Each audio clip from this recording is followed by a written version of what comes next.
वाहतूक संघटना संयुक्त महासंघाच्या वतीनं सोलापुरातील अक्कलकोट रोड MIDC परिसरातील नीलमनगर मालवाहतूक स्टॉप फलकाचे अनावरण प्रदेश अध्यक्ष रियाज सय्यद यांच्या शुभ हस्ते करण्यात आले।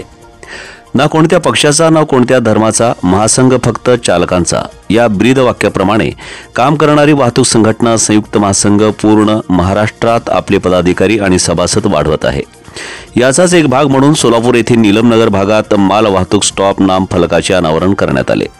या प्रसंगी नीलमनगर माल वाहतूक स्टॉपचे अध्यक्ष संतोष माळगे, उपाध्यक्ष फिरोज तांबोळी, खजिनदार इब्राहिम चौधरी, विकास काशीद, गणेश सलगर, सीताराम सपकाळ, लखन तलवार, शब्बीर बागवान, जितेंद्र बेळमकर, अमीन पटेल, सिद्धाराम म्हेत्रे, गौस बल्लारी, सिद्धाराम सलगर, परमेश्वर चव्हाण, महासंघाचे पदाधिकारी हमीद बागवान, रियाज कुमठे, महबूब शेख, इम्रान शेख, मैनुद्दीन शेख, इरफान शेख, प्रदीप शिंगे, खलील कोरबू, मिनहाज बागवान, इरफान कल्याणी, रमेश बनसोडे, शंकर राऊत, असदुल्ला खतीब, शिवशंकर दिंडोरे उपस्थित होते।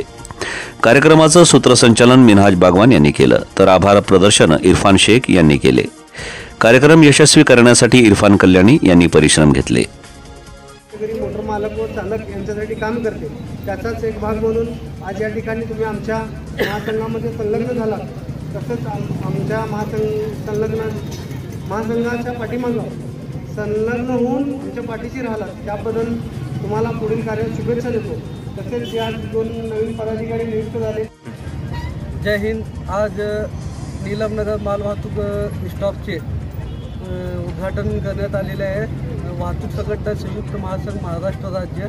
तर मी सर्व पदाधिकाऱ्यांना आणि सभासदांना आणि नीलमनगर स्टॉपचे आज नवनियुक्त पदाधिकारी आमचे माळगे साहेब आणि फिरोज भाई यांना पण शुभेच्छा देतो की यांनी पद घेऊन आमचे महासंघाला बळकट दिलेली आहे आणि महासंघाचे पुढील कामासाठी त्यांनी आपला वेळ दिल्याबद्दल मी त्यांचा धन्यवाद करतो। आणि सर्वप्रथम मी नीलमनगरचे सर्व रिक्षा मालवाहतूक गाड्यावाल्यांना आणि मालवाहतूक चालकांना एक निवेदन करतो की आपण जे महासंघामध्ये जुडलेले आहे ते महासंघाला ताकद देण्यासाठी तुम्ही सदैव आमच्यासोबत राहावं आणि जेव्हाही महासंघ आंदोलन किंवा उपोषणासाठी आपल्याला हाक देईल तर आपला साथ सदैव आमच्यासोबत राहावं हेच विनंती करतो आणि इथंच थांबतो। जय हिंद, जय महाराष्ट्र।